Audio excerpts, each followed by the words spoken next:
So ayan guys, for today's video, i-open lang natin ang ating Shopee account or yung ating Shopee app. And then after yan guys, mula dito sa homepage, pumili lang kayo ng item na gusto nyong orderin gamit ang credit card. So pwede kayong mag-search dito sa search bar ng item na gusto ninyo or pwede kayong mamili dito sa pinakang homepage.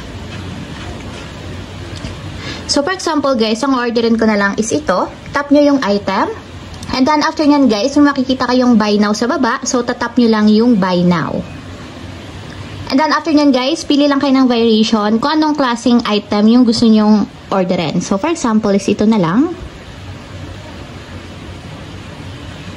So yun guys, after nyo makapili ng variation, tap nyo yung buy now.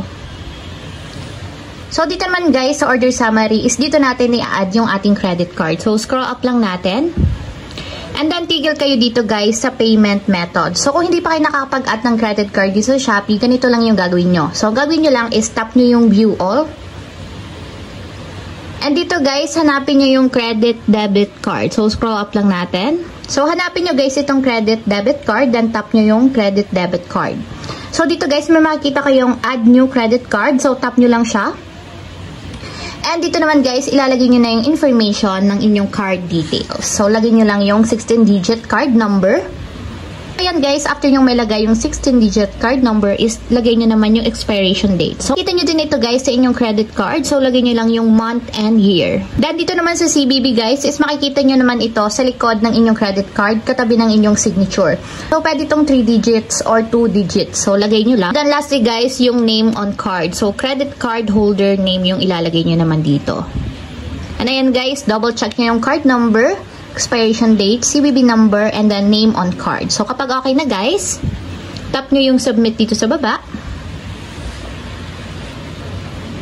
So, ayan guys, add card success. So, sabihin na kapag add na tayo ng credit card dito sa ating payment method. So, i-okay lang natin guys. And kung makikita nyo dito sa payment method, automatic napunta siya dun sa credit debit card. So, ibig sabihin, naka-enable na yung ating credit card. So, ito yung ating gagamitin pag-payment method ng ating order. So, kapag okay na guys, nakita nyo nang naka-enable yung credit card, tap na natin yung place order.